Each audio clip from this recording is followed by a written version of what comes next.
In a city of wealth and power, where glass towers kissed the clouds and fortunes were made in a single handshake, there lived a man named Richard Donovan. He was known to the world as the millionaire boss, ruthless in business, sharp in negotiation, and respected by all. But behind the walls of his mansion, there lived a secret that money could never fix. Richard had twins, a boy named Ethan and a girl named Emily. They were only 10 years old, full of innocence and curiosity, but they were born deaf. Doctors had told Richard and his late wife that nothing could be done. Hearing aids had failed, surgeries were too risky, and specialists from around the world had given the same answer: your children will never hear. Richard loved them deeply, but in his heart he felt broken. With his wife gone and his empire to run, he struggled to balance fatherhood with the loneliness of raising children who lived in silence. And then, one ordinary morning, someone new walked into their mansion. Her name was Marcus Brown, a tall, humble man in his early 40s. Marcus had seen life's struggles. He had grown up poor, working odd jobs just to survive. He had no degree, no family wealth, only his dignity and his hands to work with. When Marcus applied for the cleaning job at Richard's mansion, no one expected much. After all, what could a cleaner do in a world of luxury and power? But fate had written something else. One afternoon, as Marcus polished the grand staircase, he noticed the twins sitting by themselves in the corner of the massive living room. Ethan was staring out the window at the garden, while Emily clutched a book tightly, though she could not read the words aloud. Marcus, unlike the other staff who kept their distance, walked closer and sat on the floor near them. He didn't speak because he knew they could not hear. Instead, he smiled. Emily looked at him curiously, tilting her head. Ethan frowned, suspicious of strangers as usual. Marcus slowly raised his hands and began using sign language. The children's eyes widened, because for the first time, someone other than their father knew how to talk to them. Day after day, Marcus finished his cleaning duties quickly, only to spend extra time with the twins.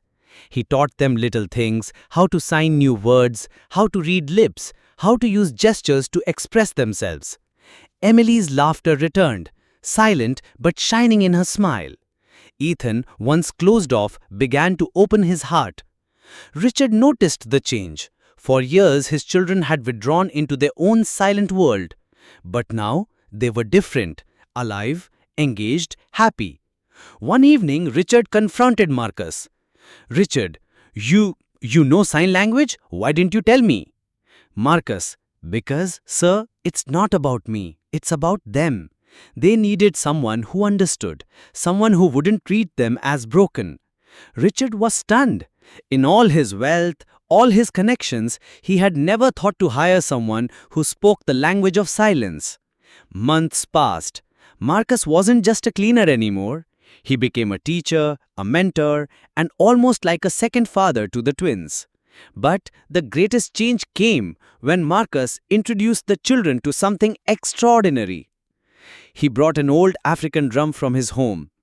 Ethan and Emily looked at it curiously. They could not hear sound, but when Marcus struck the drum, they felt the vibration in their small hands as they touched the skin. For the first time, they realized that sound could be felt even if not heard. From there, Marcus began to teach them music, not through hearing, but through rhythm, vibration, and movement. The twins learned to dance, to clap, to feel the world in ways no one had shown them before. Richard watched in silence one night as his children danced in the living room, laughing with Marcus. His heart trembled. For years he had spent millions trying to cure them, but Marcus, a simple cleaner, had shown them how to live. That night, Richard sat in his study with tears in his eyes. He realized something he had forgotten. Money could buy doctors, mansions, and power, but it could not buy love, patience, and understanding. But not everyone was happy. Some of Richard's wealthy friends whispered, "Why is a cleaner so close to your children?" Others mocked him. Donovan, you're letting a servant raise your twins? Even the mansion staff grew jealous, spreading rumors that Marcus was trying to manipulate his way into the family. Richard, torn between society's judgment and his children's happiness, faced a choice. Would he stand with Marcus or dismiss him to protect his reputation? One night, Ethan fell seriously ill with a high fever. Emily panicked, unable to communicate clearly with the nurses. Richard was away on a business trip. It was Marcus who stayed up all night, holding Ethan's hand, calming Emily, and making sure the boy was rushed to the hospital. When Richard arrived, he found Marcus sitting beside Ethan's hospital bed, Emily asleep on his shoulder. And at that moment, Richard knew the truth. Marcus wasn't just a cleaner, he was family. From that day on, Richard offered Marcus not only a permanent place in the mansion, but also funded a school for children with hearing impairments with Marcus as the first teacher. Ethan and Emily thrived. They began to speak not just with hands, but with voices slowly shaped through therapy and music.